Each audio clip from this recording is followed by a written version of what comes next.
Damos la bienvenida en el estudio de los desayunos de 24 horas a Carlos Pérez, ministro de Hidrocarburos. Ministro, buenos días, bienvenido a nuestro programa. Buenos días. Ayer se incrementaron ya los precios de la gasolina, se implementaron en las gasolineras y estamos ya pagando ese nuevo precio oficial. Sin embargo, la gran duda que todavía hay es cómo técnicamente se van a aplicar las excepciones, es decir, todos aquellos sectores que no pagarán este incremento. ¿Qué nos puede contar? Buenos días, Janet. Sí, efectivamente, nosotros estamos implementando un sistema de cupos que, una vez discutido con los diferentes gremios, se los cargará en una tarjeta, básicamente una tarjeta que tendrá ese cupo, y con esa tarjeta cada uno de los beneficiarios irá a la gasolinera y pasará la tarjeta y se descontará el cupo de esa tarjeta. Una vez que llegue a cero el saldo, los taxistas o los transportistas ya pagarán el precio de venta al público sin subsidio. Entonces se va a usar ese mecanismo. Hubiésemos querido usar otro tipo de mecanismos, como tener surtidores especiales en las gasolineras, pero lamentablemente no hemos tenido la colaboración de los gasolineros. No es que se les pedía ningún tipo de control a ellos, simplemente que pongan surtidores especiales para los combustibles subsidiados, utilizando el mismo tanque porque el combustible es el mismo.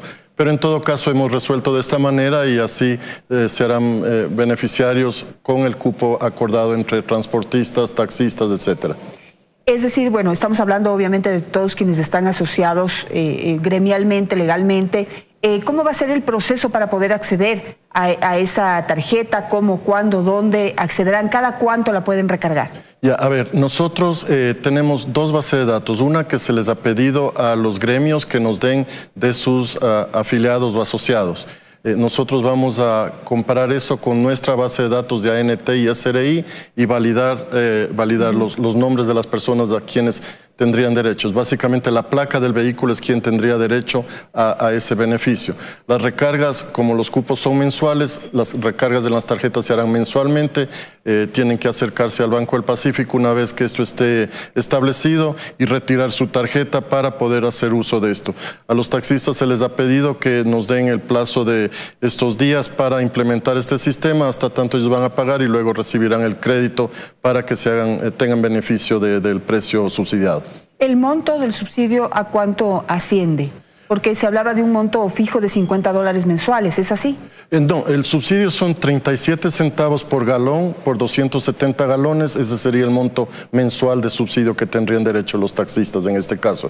Para los transportistas pesados o de transporte público, se está definiendo este rato los cupos que les correspondería a cada uno de ellos, porque obviamente son recorridos diferentes, unos están en la ciudad, otros son interprovinciales, vehículos más grandes, más pequeños, se está definiendo los cupos conjuntamente con ellos. Ahora, si bien en este momento la salida es válida, a futuro, digamos, lo que se hace, lo que se dice en otros países que se puede hacer y que sería de mucho mejor control para realmente saber si eso es lo que consumen o está muy bajo el subsidio o tal vez se necesita cubrir menos, es tecnología. En ese sentido, ¿vamos a ir avanzando o vamos a seguir en este mecanismo emergente durante todo el tiempo? No, nosotros hoy ya podemos saber el consumo de cada uno, porque no se olvide que las gasolineras tienen una facturación electrónica. En esa facturación electrónica, seguramente a usted le ha tocado, va a la gasolinera, toma su número de cédula, su número de placa, y podemos sacar del sistema cuánto consume cada una de las placas y qué ciudadano está asociado a esa placa. Entonces tenemos maneras de comprobar cuál es el consumo. En este momento hay una cobertura de alrededor del 85% de las gasolineras, porque hay algunas que no tienen internet, por ejemplo, en donde están ubicadas, y esas son las que tenemos que resolver. Pero alrededor del 85%, sobre todo en las ciudades, y eso donde hay el mayor consumo, no hay ningún problema en comprobar efectivamente usted como individuo y su placa cuánto utiliza de combustible al mes. Ahora, en el tema del subsidio, mejor dicho, del diésel, que se abren la posibilidad de que las empresas importen directamente el diésel y con eso ya podrían acceder directamente a precios internacionales y de alguna manera mejorar incluso el pago que hacen aquí. ¿Cómo va a funcionar eso? A ver, ahí nosotros tenemos que hacer una modificación en la ley de hidrocarburos, porque hasta ahora Petroecuador es la única autorizada a importar. Entonces estamos introduciendo en una ley económica urgente la posibilidad de que cualquier persona jurídica pueda importar combustibles. Obviamente tendrá que tener el sistema para almacenar y etcétera, pero también podría utilizar el sistema de Petroecuador previo el pago de una tarifa por tránsito o utilización del sistema para que tengan su propio almacenamiento. Tendrán que cumplir obviamente las normas técnicas de seguridad y todo eso para que puedan, pero en el futuro cercano van a tener la libertad de cualquier empresa importar combustibles directamente y comercializarlos aquí en el país sin necesidad de que eso pase a través de Petroecuador. Ahora, se supone que pueden hacer estas importaciones para uso propio, es decir, para uso de sus propias empresas, para no golpear la competitividad, para poder, digamos, hacer funcionar sus empresas. Pero ¿cómo controlar que no se nos vuelvan, no se nos cambien, por ejemplo, de, no sé, de bananeros a distribuidores de diésel? A ver, mientras esté a precio internacional, el Estado ya no tiene que controlar nada, porque, pues... ellos venden al precio que compran. El problema de control del Estado es cuando eso está subsidiado. Ahí sí tenemos que controlar. Cuando está mercado libre, la empresa puede importar todo lo que quiera y venderle a quien quiera, que no nos hace falta controlar. Obviamente hay que controlar la parte de la balanza comercial, de que no haya más importaciones que exportaciones, porque habría flujo de divisas hacia afuera. Pero por el lado de comercialización de combustibles, realmente no, el Estado no tendría que mantener ningún tipo de control. Ahora, ¿cuáles son los cálculos y proyecciones que existen? Porque si es que los industriales ya pueden acceder a un precio internacional del diésel, mejorar quizá los precios que pagan ahora, ¿por qué estamos pensando en subsidiarlos o compensarlos de alguna otra manera vía impuestos o vía compensación directa del Estado? A ver, en el caso de los industriales, ellos se quejan de que tienen que ser competitivos. Y el Estado hoy en día pues les vende a precio subsidiado.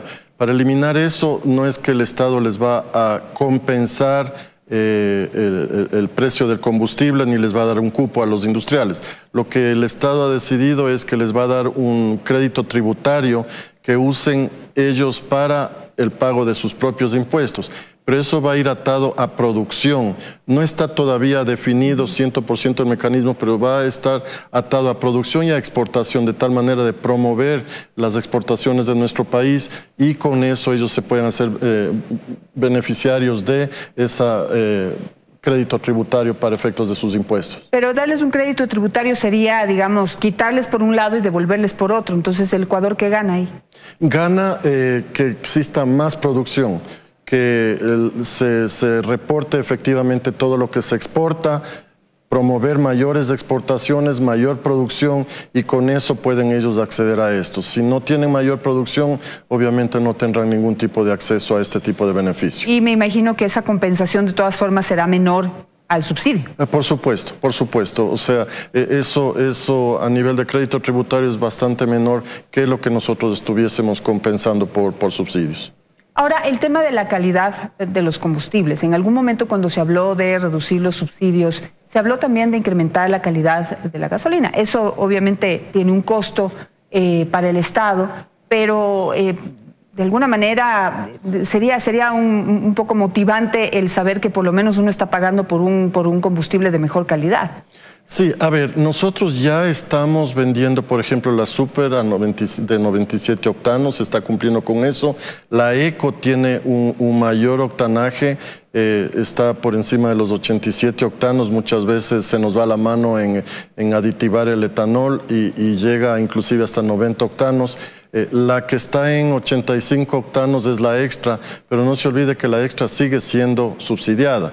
La Extra a nivel de Latinoamérica sigue siendo, después de Venezuela, la más barata de todos los países, y hemos hecho un comparativo de salario mínimo vital, etcétera, y está todavía subsidiada. Entonces, esa la vamos a mantener en 85 octanos, será la única que está por debajo de los 87 octanos, que es el estándar para ese tipo de gasolina. ¿Y no hay una proyección de, no sé, a mediano plazo, por lo menos pensar en una mejora en la calidad? Vamos a determinar cuál es el ahorro para el país, y si la economía nos da, vamos a subir.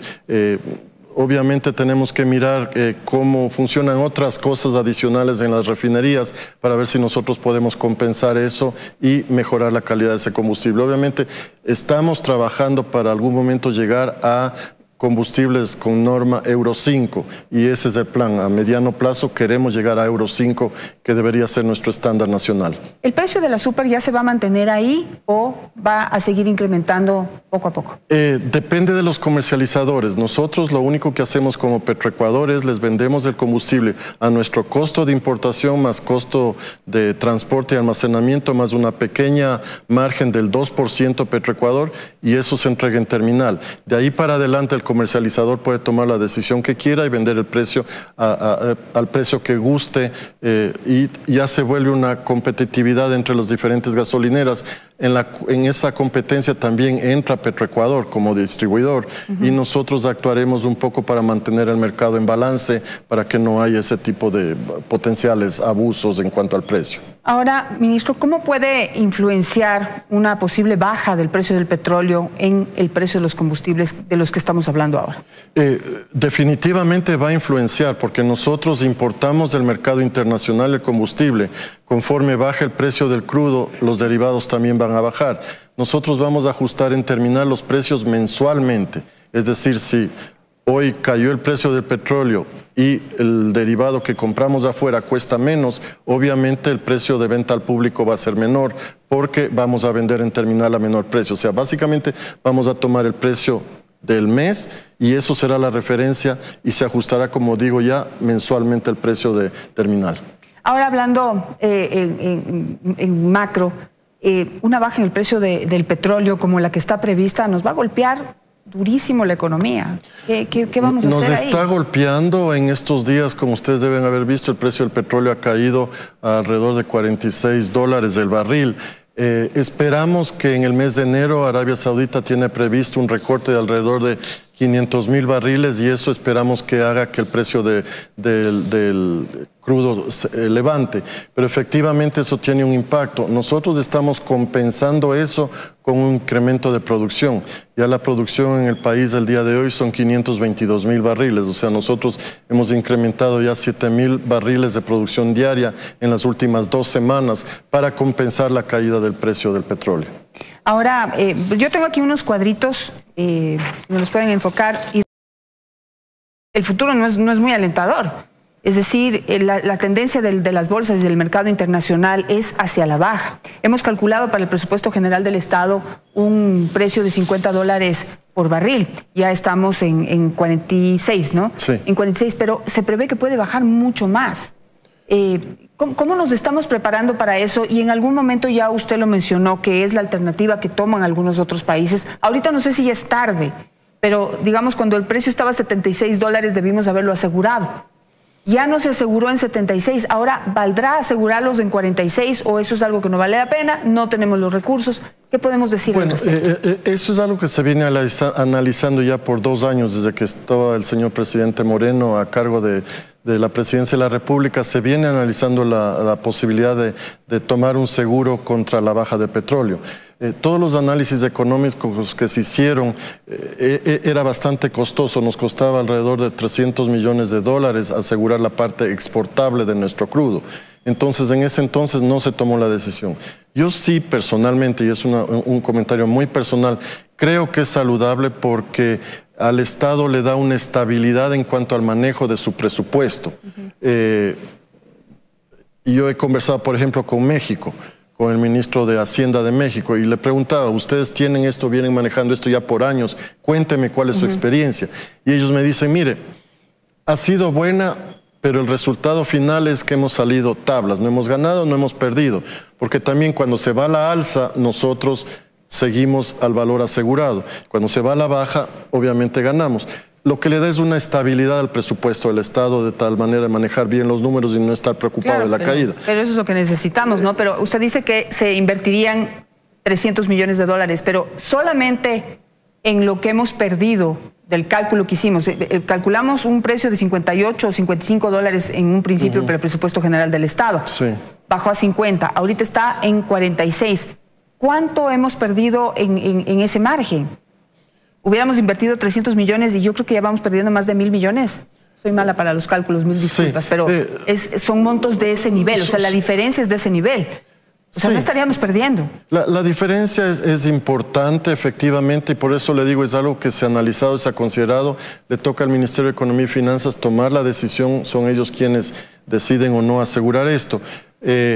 Yo todavía guardo la esperanza de que esto sea una cuestión coyuntural y de que el precio del petróleo en el primer trimestre del año que viene se devuelva a los valores que nosotros hemos estado hablando. Entonces, todavía la OPEP tiene que hacer los ajustes que no se han hecho hasta la fecha, luego de la resolución que se tomó a principios de diciembre. Y esperamos que en enero vengan las reducciones tanto de Rusia, de Arabia Saudita y de los otros países que se han comprometido en recortar, para que eso ayude a mejorar el precio del petróleo.